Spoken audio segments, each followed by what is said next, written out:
Sun Tzu, The Art of War.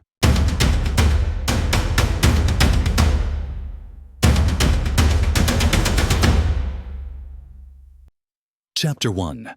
Laying Plans. Sun Tzu said, "The art of war is of vital importance to the state. It is a matter of life and death, a road either to safety or to ruin. Hence, it is a subject of inquiry which can on no account be neglected." The art of war, then, is governed by 5 constant factors, to be taken into account in one's deliberations when seeking to determine the conditions obtaining in the field. These are 1. The moral law, 2. Heaven, 3. Earth, 4. The commander, 5. Method and discipline. The moral law causes the people to be in complete accord with their ruler, so that they will follow him regardless of their lives, undismayed by any danger. Heaven signifies night and day, cold and heat, times and seasons. Earth comprises distances, great and small, danger and security, open ground and narrow passes, the chances of life and death. The commander stands for the virtues of wisdom, sincerely, benevolence, courage, and strictness. By method and discipline are to be understood the marshalling of the army in its proper subdivisions, the graduations of rank among the officers, the maintenance of roads by which supplies may reach the army, and the control of military expenditure. These 5 heads should be familiar to every general. He who knows them will be victorious. He who knows them not will fail. Therefore, in your deliberations, when seeking to determine the military conditions, let them be made the basis of a comparison, in this wise. 1. Which of the 2 sovereigns is imbued with the moral law? 2. Which of the 2 generals has most ability? 3. With whom lie the advantages derived from heaven and earth? 4. On which side is discipline most rigorously enforced? 5. Which army is stronger? 6. On which side are officers and men more highly trained? 7. In which army is there the greater constancy both in reward and punishment? By means of these 7 considerations, I can forecast victory or defeat.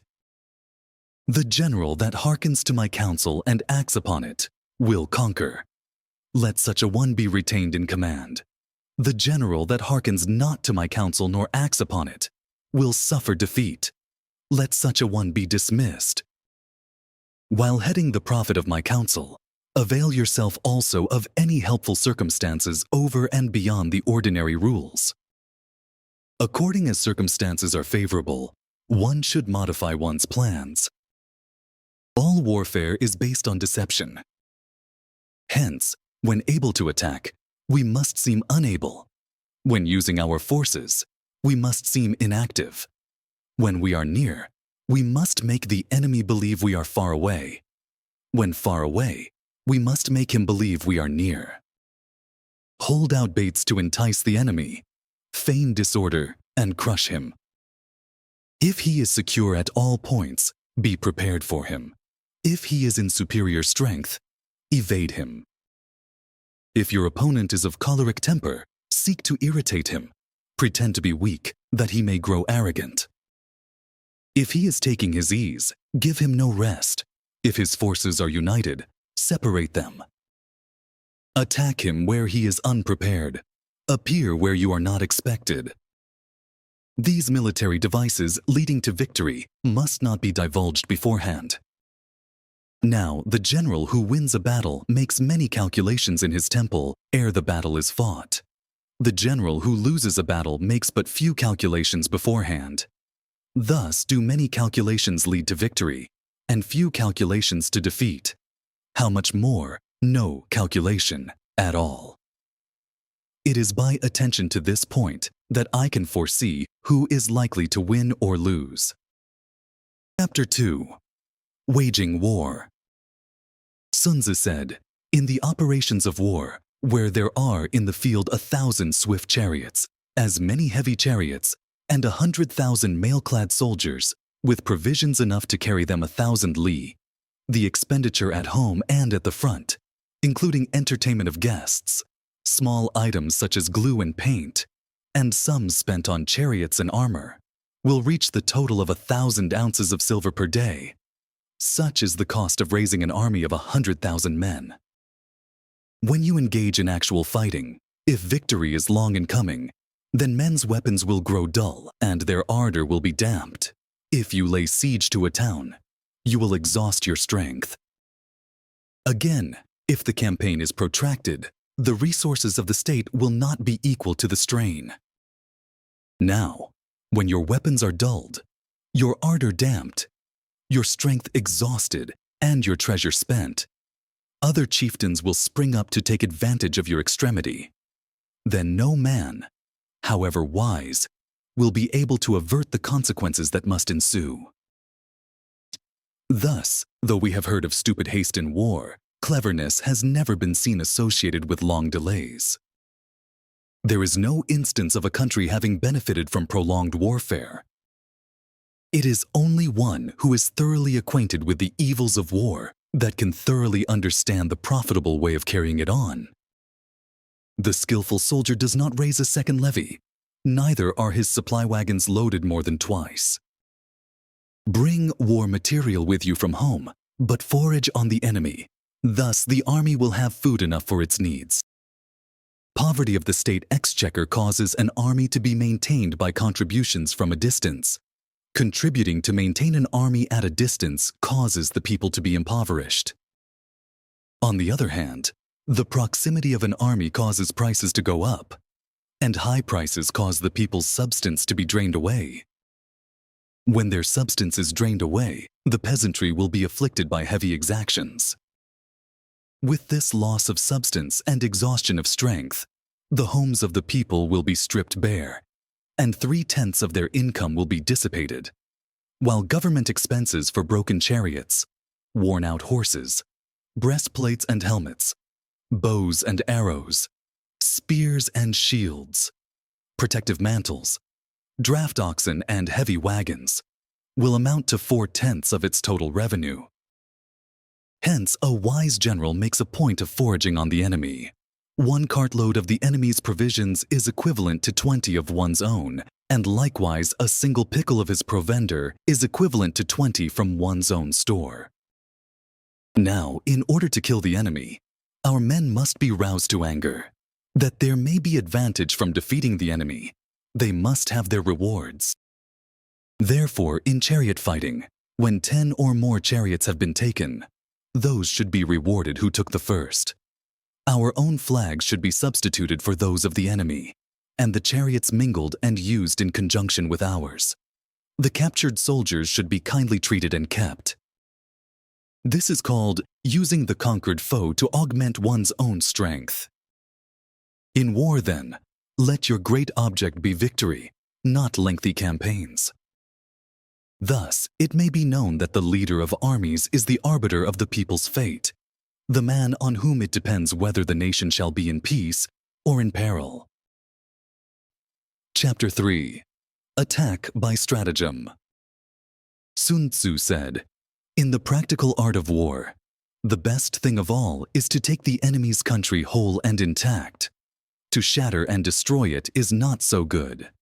So, too, it is better to recapture an army entire than to destroy it, to capture a regiment, a detachment, or a company entire than to destroy them. Hence, to fight and conquer in all your battle is not supreme excellence. Supreme excellence consists in breaking the enemy's resistance without fighting. Thus, the highest form of generalship is to balk the enemy's plans. The next best is to prevent the junction of the enemy's forces. The next in order is to attack the enemy's army in the field. And the worst policy of all is to besiege walled cities. The rule is not to besiege walled cities if it can possibly be avoided.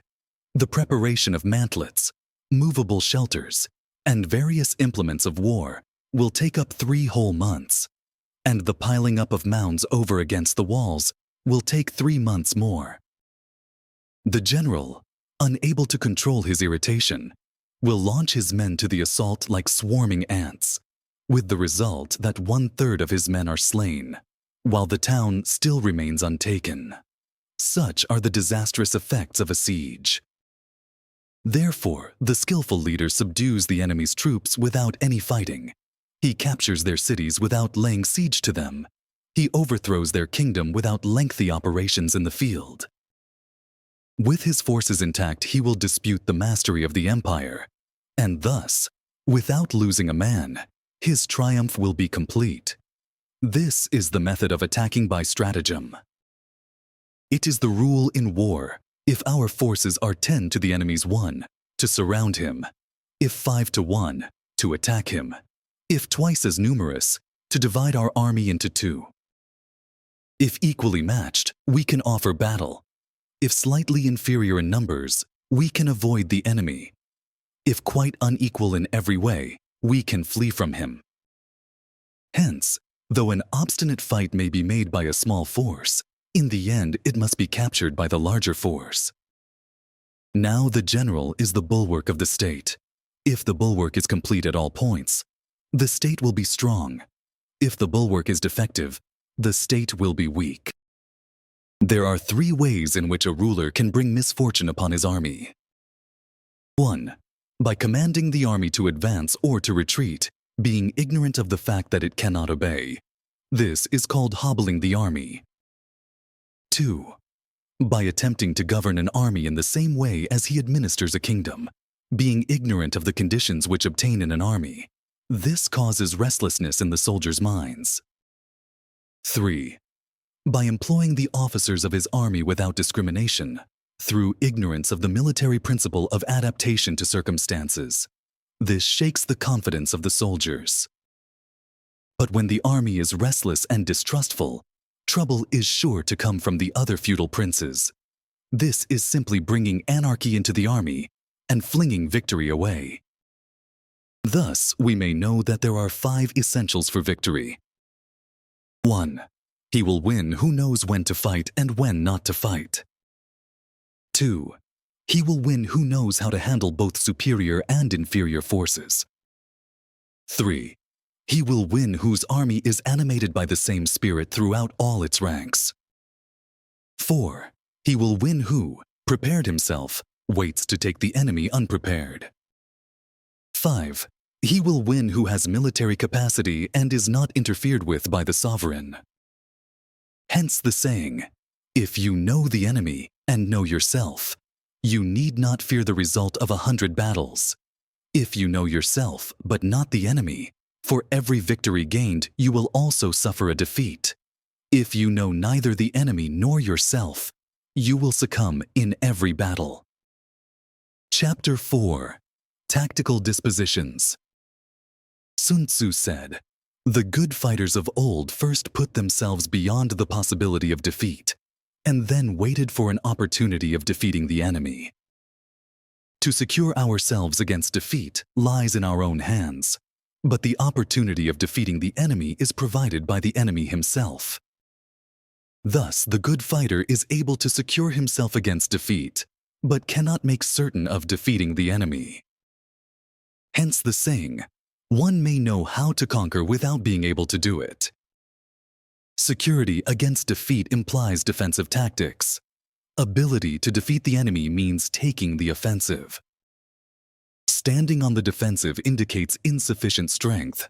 Attacking, a superabundance of strength. The general who is skilled in defense hides in the most secret recesses of the earth. He who is skilled in attack flashes forth from the topmost heights of heaven. Thus, on the one hand, we have ability to protect ourselves. On the other, a victory that is complete. To see victory only when it is within the ken of the common herd is not the acme of excellence. Neither is it the acme of excellence if you fight and conquer and the whole empire says, "Well done." To lift an autumn hair is no sign of great strength. To see the sun and moon is no sign of sharp sight. To hear the noise of thunder is no sign of a quick ear.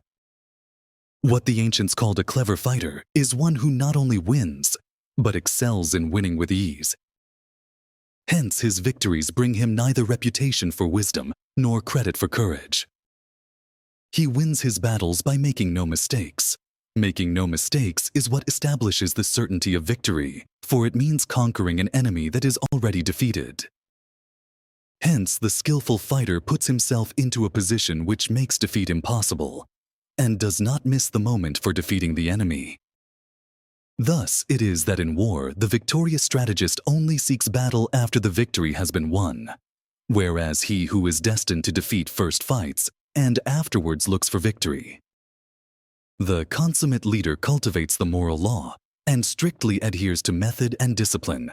Thus, it is in his power to control success. In respect of military method, we have, firstly, measurement. Secondly, estimation of quantity. Thirdly, calculation. Fourthly, balancing of chances. Fifthly, victory. Measurement owes its existence to earth, estimation of quantity to measurement, calculation to estimation of quantity, balancing of chances to calculation, and victory to balancing of chances. A victorious army opposed to a routed one is as a pound's weight placed in the scale against a single grain. The onrush of a conquering force is like the bursting of pent-up waters into a chasm 1,000 fathoms deep. Chapter 5. Energy. Sun Tzu said, "The control of a large force is the same principle as the control of a few men. It is merely a question of dividing up their numbers." Fighting with a large army under your command is no wise different from fighting with a small one. It is merely a question of instituting signs and signals. To ensure that your whole host may withstand the brunt of the enemy's attack and remain unshaken, this is effected by maneuvers direct and indirect. That the impact of your army may be like a grindstone dashed against an egg, this is effected by the science of weak points and strong. In all fighting, the direct method may be used for joining battle, but indirect methods will be needed in order to secure victory. Indirect tactics, efficiently applied, are inexhaustible as heaven and earth, unending as the flow of rivers and streams. Like the sun and moon, they end but to begin anew. Like the 4 seasons, they pass away to return once more. There are not more than 5 musical notes, yet the combinations of these 5 give rise to more melodies than can ever be heard. There are not more than 5 primary colors: blue, yellow, red, white, and black, yet in combination they produce more hues than can ever been seen. There are not more than 5 cardinal tastes: sour, acrid, salt, sweet, bitter, yet combinations of them yield more flavors than can ever be tasted. In battle, there are not more than 2 methods of attack: the direct and the indirect, yet these 2 in combination give rise to an endless series of maneuvers. The direct and the indirect lead on to each other in turn. It is like moving in a circle. You never come to an end. Who can exhaust the possibilities of their combination? The onset of troops is like the rush of a torrent, which will even roll stones along in its course. The quality of decision is like the well-timed swoop of a falcon, which enables it to strike and destroy its victim.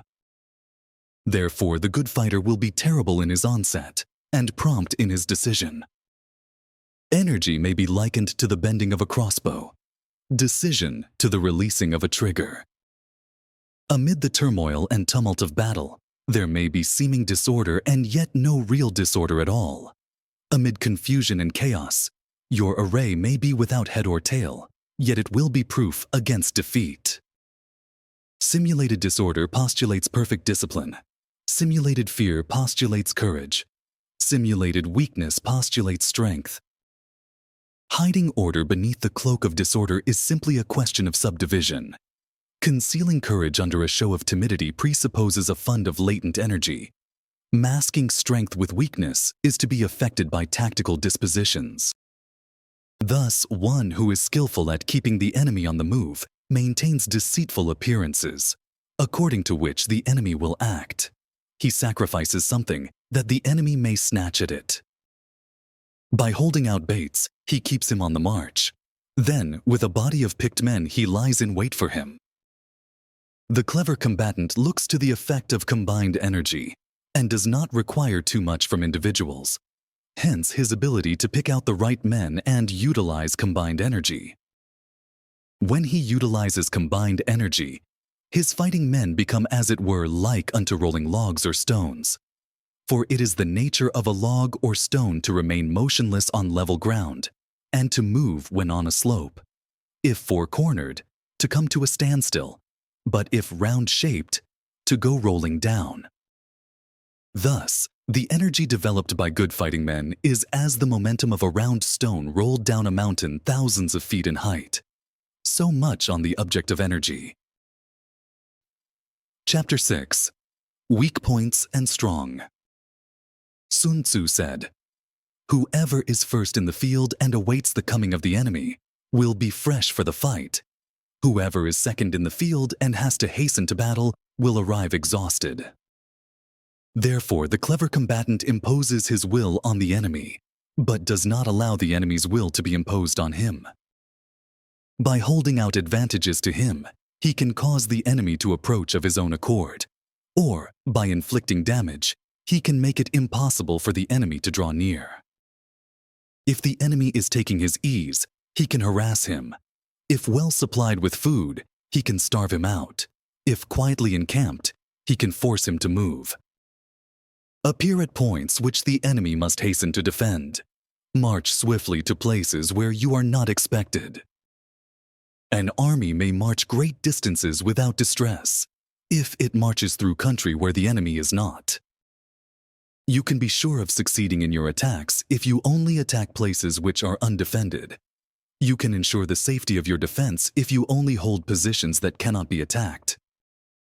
Hence, that general is skillful in attack whose opponent does not know what to defend, and he is skillful in defense whose opponent does not know what to attack.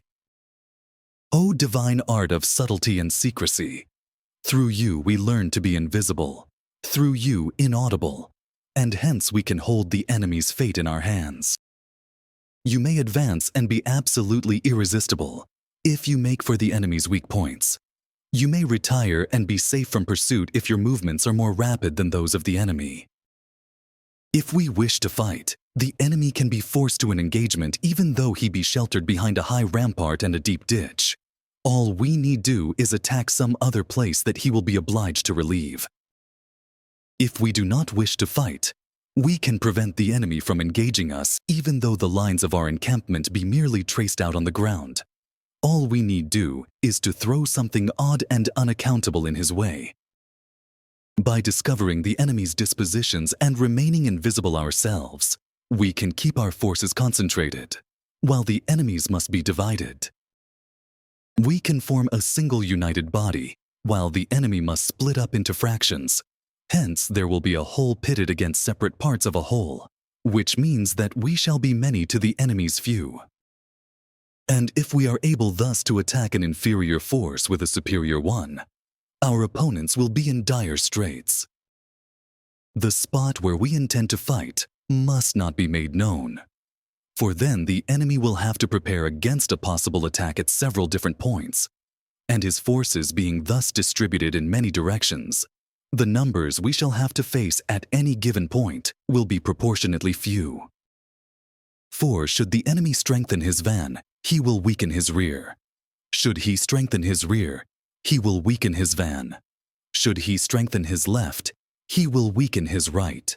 Should he strengthen his right, he will weaken his left. If he sends reinforcements everywhere, he will everywhere be weak. Numerical weakness comes from having to prepare against possible attacks. Numerical strength from compelling our adversary to make these preparations against us.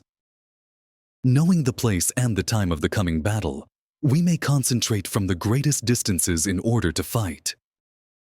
But if neither time nor place be known, then the left wing will be impotent to succor the right, the right equally impotent to succor the left, the van unable to relieve the rear, or the rear to support the van. How much more so if the furthest portions of the army are anything under 100 li apart? and even the nearest are separated by several li. Though, according to my estimate, the soldiers of Yue exceed our own in number, that shall advantage them nothing in the matter of victory. I say then that victory can be achieved. Though the enemy be stronger in numbers, we may prevent him from fighting. Scheme so as to discover his plans and the likelihood of their success. Rouse him and learn the principle of his activity or inactivity. Force him to reveal himself so as to find out his vulnerable spots. Carefully compare the opposing army with your own, so that you may know where strength is superabundant and where it is deficient. In making tactical dispositions, the highest pitch you can attain is to conceal them. Conceal your dispositions, and you will be safe from the prying of the subtlest spies, from the machinations of the wisest brains. How victory may be produced for them out of the enemy's own tactics, that is what the multitude cannot comprehend. All men can see the tactics whereby I conquer, but what none can see is the strategy out of which victory is evolved. Do not repeat the tactics which have gained you one victory, but let your methods be regulated by the infinite variety of circumstances. Military tactics are like unto water, for water in its natural course runs away from high places and hastens downwards. So in war, the way is to avoid what is strong and to strike at what is weak. Water shapes its course according to the nature of the ground over which it flows. The soldier works out his victory in relation to the foe whom he is facing. Therefore, just as water retains no constant shape, so in warfare there are no constant conditions. He who can modify his tactics in relation to his opponent, and thereby succeed in winning, may be called a heaven-born captain. The 5 elements, water, fire, wood, metal, earth, are not always equally predominant. The 4 seasons make way for each other in turn. There are short days and long. The moon has its periods of waning and waxing. Chapter 7. Maneuvering. Sun Tzu said, "In war, the general receives his commands from the sovereign. Having collected an army and concentrated his forces, he must blend and harmonize the different elements thereof before pitching his camp. After that comes tactical maneuvering, than which there is nothing more difficult. The difficulty of tactical maneuvering consists in turning the devious into the direct and misfortune into gain. Thus, to take a long and circuitous route, after enticing the enemy out of the way, and though starting after him, to contrive to reach the goal before him, shows knowledge of the artifice of deviation. Maneuvering with an army is advantageous, with an undisciplined multitude most dangerous. If you set a fully equipped army in march in order to snatch an advantage, the chances are that you will be too late. On the other hand, to detach a flying column for the purpose involves the sacrifice of its baggage and stores. Thus, if you order your men to roll up their buff coats and make forced marches without halting day or night, covering double the usual distance at a stretch, doing 100 li in order to wrest an advantage, the leaders of all your 3 divisions will fall into the hands of the enemy. The stronger men will be in front, the jaded ones will fall behind, and on this plan only 1/10 of your army will reach its destination. If you march 50 li in order to outmaneuver the enemy, you will lose the leader of your 1st division, and only half your force will reach the goal. If you march 30 li with the same object, 2/3 of your army will arrive. We may take it then that an army without its baggage train is lost. Without provisions, it is lost. Without bases of supply, it is lost. We cannot enter into alliances until we are acquainted with the designs of our neighbors. We are not fit to lead an army on the march unless we are familiar with the face of the country, its mountains and forests, its pitfalls and precipices, its marshes and swamps. We shall be unable to turn natural advantage to account unless we make use of local guides.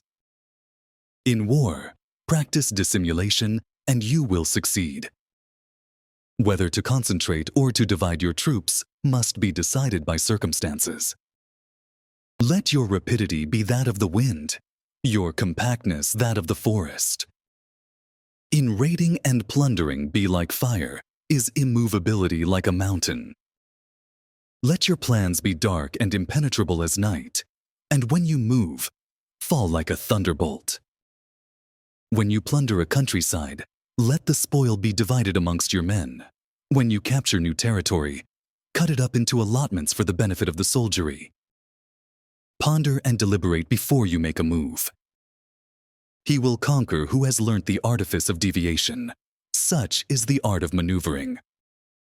The Book of Army Management says, "On the field of battle, the spoken word does not carry far enough.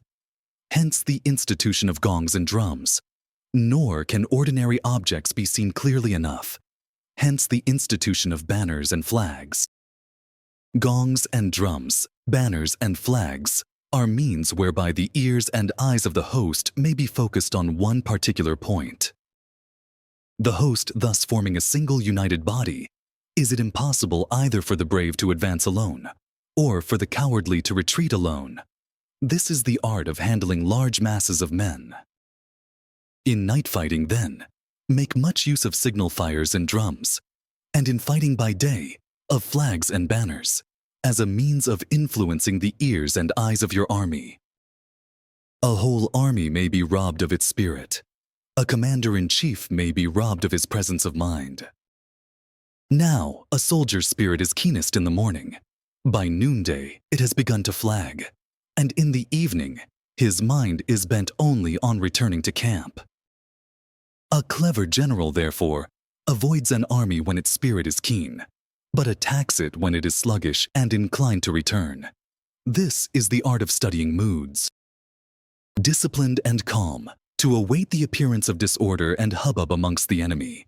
This is the art of retaining self-possession. To be near the goal while the enemy is still far from it. To wait at ease while the enemy is toiling and struggling. To be well fed while the enemy is famished. This is the art of husbanding one's strength. To refrain from intercepting an enemy whose banners are in perfect order. To refrain from attacking an army drawn up in calm and confident array. This is the art of studying circumstances. It is a military axiom not to advance uphill against the enemy, nor to oppose him when he comes downhill. Do not pursue an enemy who simulates flight. Do not attack soldiers whose temper is keen. Do not swallow bait offered by the enemy. Do not interfere with an army that is returning home. When you surround an army, leave an outlet free. Do not press a desperate foe too hard. Such is the art of warfare. Chapter 8. Variation in Tactics. Sun Tzu said, "In war, the general receives his commands from the sovereign, collects his army and concentrates his forces. When in difficult country, do not encamp. In country where high roads intersect, join hands with your allies. Do not linger in dangerously isolated positions. In hemmed-in situations, you must resort to stratagem. In desperate position, you must fight. There are roads which must not be followed, armies which must be not attacked, towns which must not be besieged, positions which must not be contested, commands of the sovereign which must not be obeyed."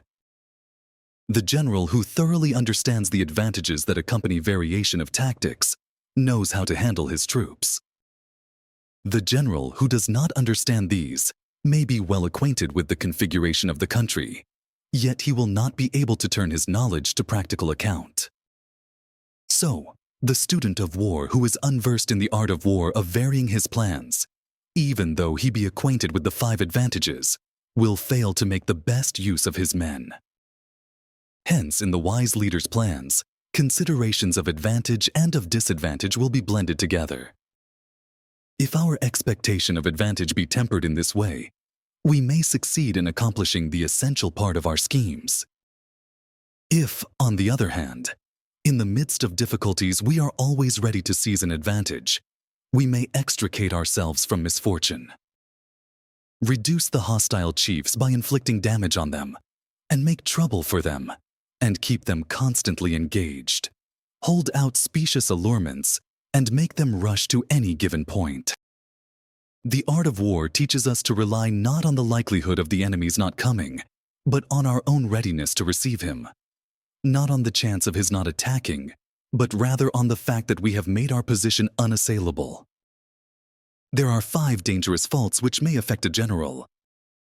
1. Recklessness, which leads to destruction. 2.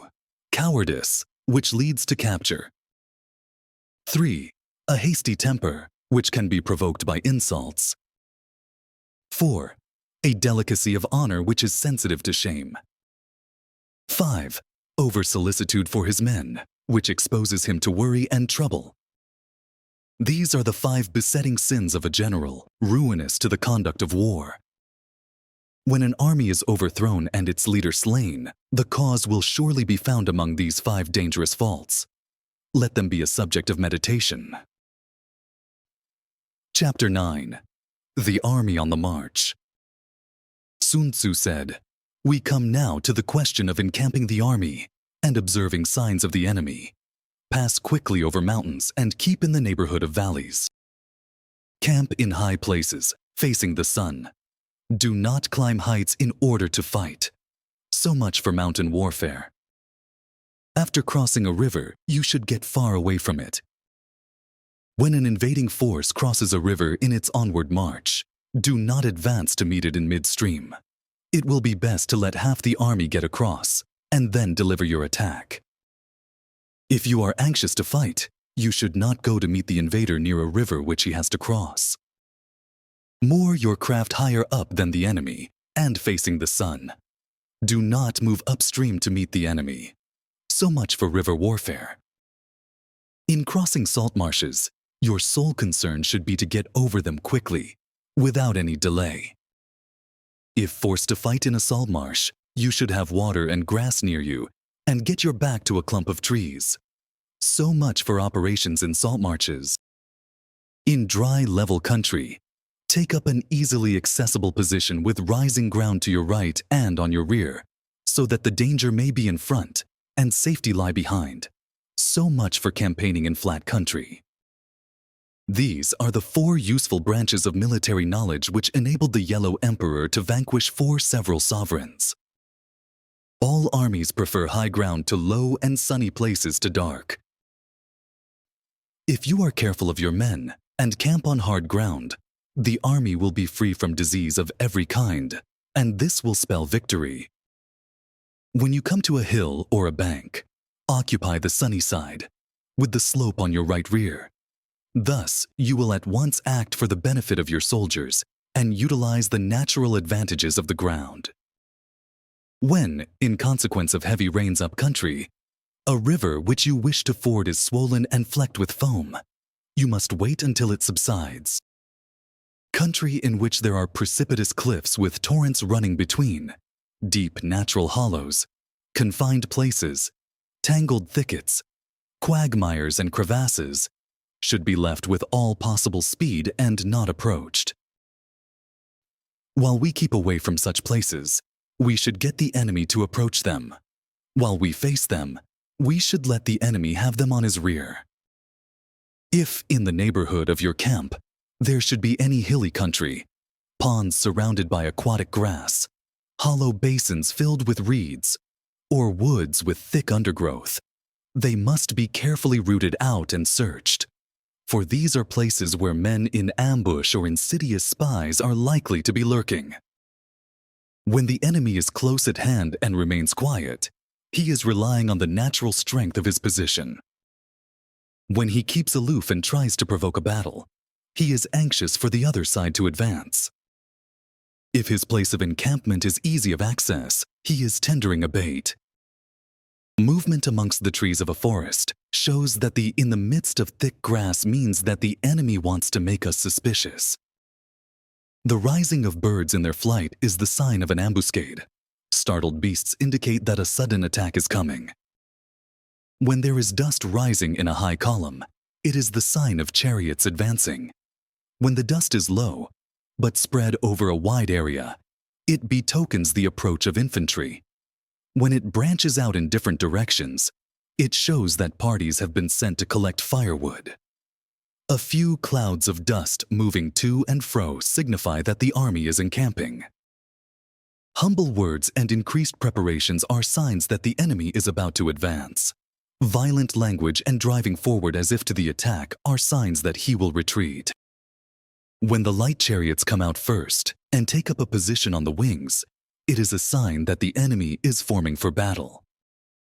Peace proposals unaccompanied by a sworn covenant indicate a plot. When there is much running about and the soldiers fall into rank, it means that the critical moment has come. When some are seen advancing and some retreating, it is a lure. When the soldiers stand leaning on their spears, they are faint from want of food. If those who are sent to draw water begin by drinking themselves, the army is suffering from thirst. If the enemy sees an advantage to be gained and makes no effort to secure it, the soldiers are exhausted. If birds gather on any spot, it is unoccupied. Clamor by night betokens nervousness. If there is disturbance in the camp, the general's authority is weak. If the banners and flags are shifted about, sedition is afoot. If the officers are angry, it means that the men are weary.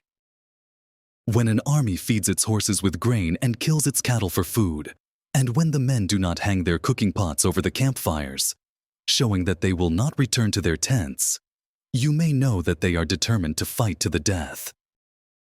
The sight of men whispering together in small knots or speaking in subdued tones points to disaffection amongst the rank and file. Too frequent rewards signify that the enemy is at the end of his resources. Too many punishments betray a condition of dire distress.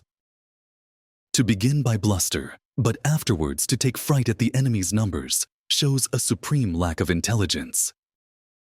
When envoys are sent with compliments in their mouths, it is a sign that the enemy wishes for a truce. If the enemy's troops march up angrily and remain facing ours for a long time without either joining battle or taking themselves off again, the situation is one that demands great vigilance and circumspection. If our troops are no more in number than the enemy, that is amply sufficient. It only means that no direct attack can be made. What we can do is simply to concentrate all our available strength, keep a close watch on the enemy, and obtain reinforcements. He who exercises no forethought but makes light of his opponents is sure to be captured by them. If soldiers are punished before they have grown attached to you, they will not prove submissive. And, unless submissive, then will be practically useless. If, when the soldiers have become attached to you, punishments are not enforced, they will still be useless. Therefore, soldiers must be treated in the first instance with humanity, but kept under control by means of iron discipline. This is a certain road to victory. If in training soldiers' commands are habitually enforced, the army will be well disciplined. If not, its discipline will be bad. If a general shows confidence in his men but always insists on his orders being obeyed, the gain will be mutual. Chapter 10. Terrain. Sun Tzu said, "We may distinguish 6 kinds of terrain, to wit, 1. Accessible ground. 2. Entangling ground. 3. Temporizing ground. 4. Narrow passes. 5. Precipitous heights. 6. Positions at a great distance from the enemy." Ground which can be freely traversed by both sides is called accessible. With regard to ground of this nature, be before the enemy in occupying the raised and sunny spots, and carefully guard your line of supplies.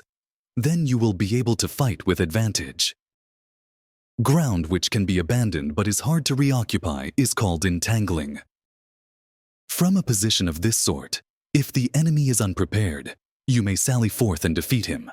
But if the enemy is prepared for your coming, and you fail to defeat him, then, return being impossible, disaster will ensue.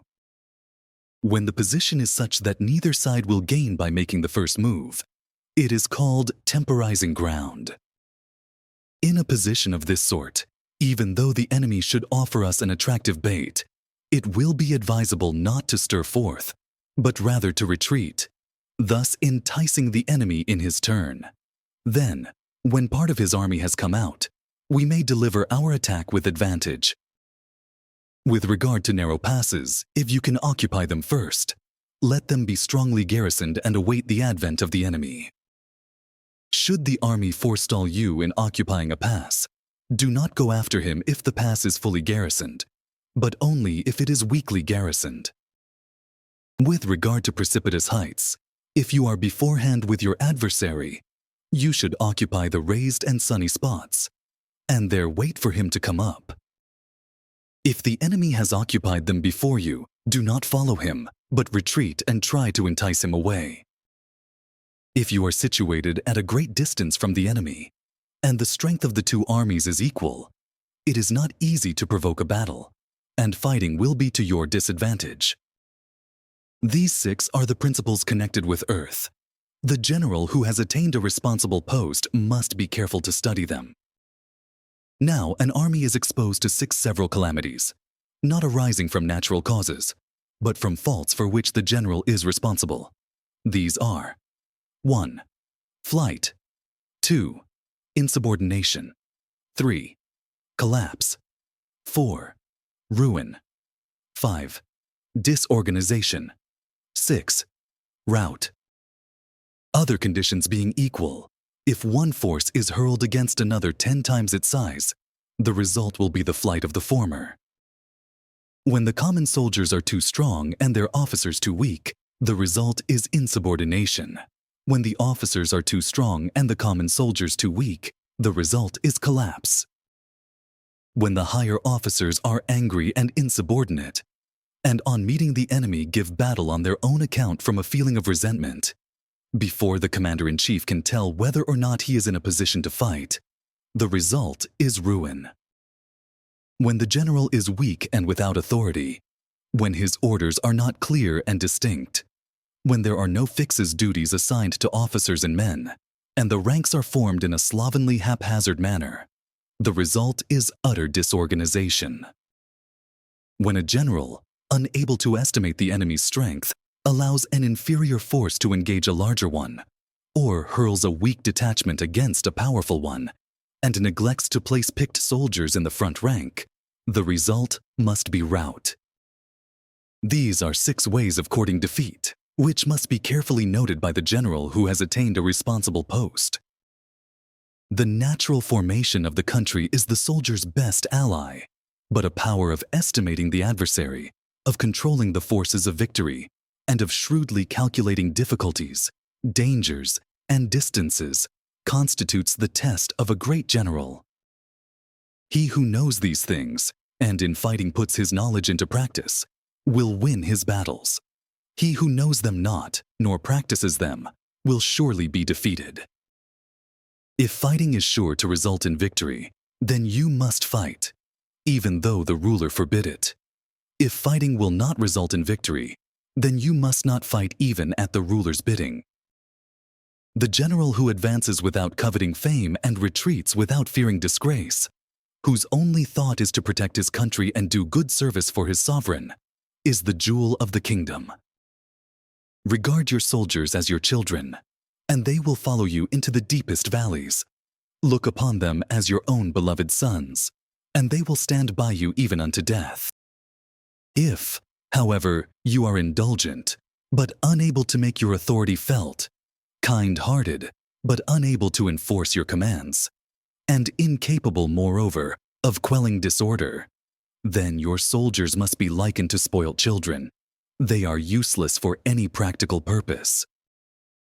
If we know that our own men are in a condition to attack, but are unaware that the enemy is not open to attack, we have gone only halfway towards victory. If we know that the enemy is open to attack, but are unaware that our own men are not in a condition to attack, we have gone only halfway towards victory. If we know that the enemy is open to attack, and also know that our men are in a condition to attack, but are unaware that the nature of the ground makes fighting impracticable, we have still gone only halfway towards victory. Hence the experienced soldier, once in motion, is never bewildered. Once he has broken camp, he is never at a loss. Hence the saying, if you know the enemy and know yourself, your victory will not stand in doubt. If you know heaven and know earth, you may make your victory complete. Chapter 11. The 9 Situations. Sun Tzu said, the art of war recognizes 9 varieties of ground. 1. Dispersive ground. 2. Facile ground. 3. Contentious ground. 4. Open ground. 5. Ground of intersecting highways. 6. Serious ground. 7. Difficult ground. 8. Hemmed-in ground. 9. Desperate ground. When a chieftain is fighting in his own territory, it is dispersive ground. When he has penetrated into hostile territory, but to no great distance, it is facile ground. Ground the possession of which imports great advantage to either side is contentious ground. Ground on which each side has liberty of movement is open ground. Ground which forms the key to 3 contiguous states, so that he who occupies it first has most of the empire at his command, is a ground of intersecting highways. When an army has penetrated into the heart of a hostile country, leaving a number of fortified cities in its rear, it is serious ground. Mountain forests, rugged steeps, marshes and fens, all country that is hard to traverse, this is difficult ground. Ground which is reached through narrow gorges, and from which we can only retire by tortuous paths, so that a small number of the enemy would suffice to crush a large body of our men. This is hemmed-in ground. Ground on which we can only be saved from destruction by fighting without delay is desperate ground. On dispersive ground, therefore, fight not. On facile ground, halt not. On contentious ground, attack not. On open ground, do not try to block the enemy's way. On the ground of intersecting highways, join hands with your allies. On serious ground, gather in plunder. In difficult ground, keep steadily on the march. On hemmed-in ground, resort to stratagem. On desperate ground, fight. Those who were called skillful leaders of old knew how to drive a wedge between the enemy's front and rear, to prevent cooperation between his large and small divisions, to hinder the good troops from rescuing the bad, the officers from rallying their men. When the enemy's men were united, they managed to keep them in disorder. When it was to their advantage, they made a forward move. When otherwise, they stopped still. If asked how to cope with a great host of the enemy in orderly array and on the point of marching to the attack, I should say, begin by seizing something which your opponent holds dear. Then he will be amenable to your will. Rapidity is the essence of war. Take advantage of the enemy's unreadiness, make your way by unexpected routes, and attack unguarded spots. The following are the principles to be observed by an invading force. The further you penetrate into a country, the greater will be the solidarity of your troops, and thus the defenders will not prevail against you. Make forays in fertile country in order to supply your army with food. Carefully study the well-being of your men, and do not overtax them. Concentrate your energy and hoard your strength. Keep your army continually on the move, and devise unfathomable plans. Throw your soldiers into positions whence there is no escape, and they will prefer death to flight. If they will face death, there is nothing they may not achieve. Officers and men alike will put forth their uttermost strength. Soldiers, when in desperate straits, lose the sense of fear. If there is no place of refuge, they will stand firm. If they are in hostile country, they will show a stubborn front. If there is no help for it, they will fight hard. Thus, without waiting to be marshaled, the soldiers will be constantly on the qui-vive. Without waiting to be asked, they will do your will. Without restrictions, they will be faithful. Without giving orders, they can be trusted. Prohibit the taking of omens, and do away with superstitious doubts. Then, until death itself comes, no calamity need be feared. If our soldiers are not overburdened with money, it is not because they have a distaste for riches. If their lives are not unduly long, it is not because they are disinclined to longevity. On the day they are ordered out to battle, your soldiers may weep, those sitting up bedewing their garments, and those lying down letting the tears run down their cheeks. But let them once be brought to bay, and they will display the courage of a Chu or a Kuei. The skillful tactician may be likened to the Shuaijan. Now the Shuaijan is a snake that is found in the Chung Mountains. Strike at its head, and you will be attacked by its tail. Strike at its tail, and you will be attacked by its head. Strike at its middle, and you will be attacked by head and tail both. Asked if an army can be made to imitate the Shuaijan, I should answer, yes, for the men of Wu and the men of Yue are enemies. Yet if they are crossing a river in the same boat and are caught by a storm, they will come to each other's assistance just as the left hand helps the right. Hence, it is not enough to put one's trust in the tethering of horses and the burying of chariot wheels in the ground. The principle on which to manage an army is to set up one standard of courage, which all must reach. How to make the best of both strong and weak, that is a question involving the proper use of ground. Thus, the skillful general conducts his army just as though he were leading a single man, willy-nilly by the hand. It is the business of a general to be quiet and thus ensure secrecy, upright and just, and thus maintain order. He must be able to mystify his officers and men by false reports and appearances, and thus keep them in total ignorance. By altering his arrangements and changing his plans, he keeps the enemy without definite knowledge. By shifting his camp and taking circuitous routes, he prevents the enemy from anticipating his purpose. At the critical moment, the leader of an army acts like one who has climbed up a height and then kicks away the ladder behind him. He carries his men deep into hostile territory before he shows his hand. He burns his boats and breaks his cooking pots. Like a shepherd driving a flock of sheep, he drives his men this way and that, and nothing knows whither he is going. To muster his host and bring it into danger, this may be termed the business of the general. The different measures suited to the 9 varieties of ground, the expediency of aggressive or defensive tactics, and the fundamental laws of human nature. These are things that must most certainly be studied. When invading hostile territory, the general principle is that penetrating deeply brings cohesion. Penetrating but a short way means dispersion. When you leave your own country behind and take your army across neighborhood territory, you find yourself on critical ground. When there are means of communication on all 4 sides, the ground is one of intersecting highways. When you penetrate deeply into a country, it is serious ground. When you penetrate but a little way, it is facile ground. When you have the enemy's strongholds on your rear and narrow passes in front, it is hemmed-in ground. When there is no place of refuge at all, it is desperate ground.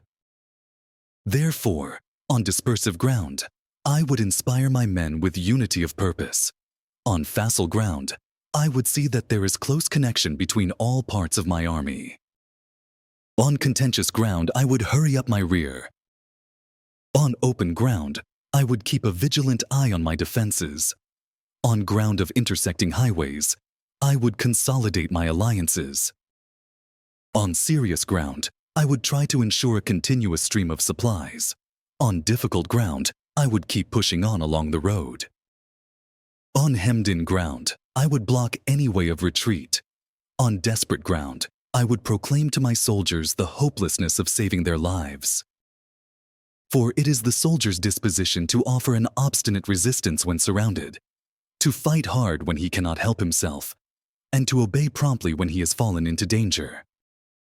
We cannot enter into alliance with neighboring princes until we are acquainted with their designs. We are not fit to lead an army on the march unless we are familiar with the face of the country, its mountains and forests, its pitfalls and precipices, its marshes and swamps. We shall be unable to turn natural advantages to account unless we make use of local guides. To be ignored of any one of the following 4 or 5 principles does not befit a warlike prince.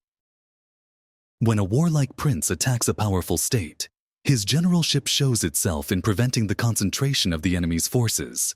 He overawes his opponents, and their allies are prevented from joining against him. Hence he does not strive to ally himself with all and sundry, nor does he foster the power of other states. He carries out his own secret designs, keeping his antagonists in awe. Thus he is able to capture their cities and overthrow their kingdoms. Bestow rewards without regard to rule, issue orders without regard to previous arrangements, and you will be able to handle a whole army as though you had to do with but a single man. Confront your soldiers with the deed itself. Never let them know your design. When the outlook is bright, bring it before their eyes, but tell them nothing when the situation is gloomy. Place your army in deadly peril, and it will survive. Plunge it into desperate straits, and it will come off in safety. For it is precisely when a force has fallen into harm's way that is capable of striking a blow for victory. Success in warfare is gained by carefully accommodating ourselves to the enemy's purpose. By persistently hanging on the enemy's flank, we shall succeed in the long run in killing the commander-in-chief. This is called ability to accomplish a thing by sheer cunning. On the day that you take up your command, block the frontier passes, destroy the official tallies, and stop the passage of all emissaries. Be stern in the council chamber so that you may control the situation. If the enemy leaves a door open, you must rush in. Forestall your opponent by seizing what he holds dear, and subtly contrive to time his arrival on the ground. Walk in the path defined by rule, and accommodate yourself to the enemy until you can fight a decisive battle. At first, then, exhibit the coyness of a maiden, until the enemy gives you an opening. Afterwards, emulate the rapidity of a running hare, and it will be too late for the enemy to oppose you. Chapter 12. The Attack by Fire. Sun Tzu said, "There are 5 ways of attacking with fire. The first is to burn soldiers in their camp. The second is to burn stores. The third is to burn baggage trains. The fourth is to burn arsenals and magazines. The fifth is to hurl dropping fire amongst the enemy." In order to carry out an attack, we must have means available. The material for raising fire should always be kept in readiness. There is a proper season for making attacks with fire, and special days for starting a conflagration. The proper season is when the weather is very dry. The special days are those when the moon is in the constellations of the sieve, the wall, the wing, or the crossbar, for these 4 are all days of rising wind. In attacking with fire, one should be prepared to meet 5 possible developments. 1. When fire breaks out inside to enemy's camp, respond at once with an attack from without. 2. If there is an outbreak of fire, but the enemy's soldiers remain quiet, bide your time and do not attack. 3. When the force of the flames has reached its height, follow it up with an attack, if that is practicable. If not, stay where you are. 4. If it is possible to make an assault with fire from without, do not wait for it to break out within, but deliver your attack at a favorable moment. 5. When you start a fire, be to windward of it. Do not attack from the leeward. A wind that rises in the daytime lasts long, but a night breeze soon falls. In every army, the 5 developments connected with fire must be known, the movements of the stars calculated, and a watch kept for the proper days. Hence, those who use fire as an aid to the attack show intelligence. Those who use water as an aid to the attack gain an accession of strength. By means of water, an enemy may be intercepted, but not robbed of all his belongings. Unhappy is the fate of one who tries to win his battles and succeed in his attacks without cultivating the spirit of enterprise, for the result is waste of time and general stagnation. Hence the saying, "The enlightened ruler lays his plans well ahead.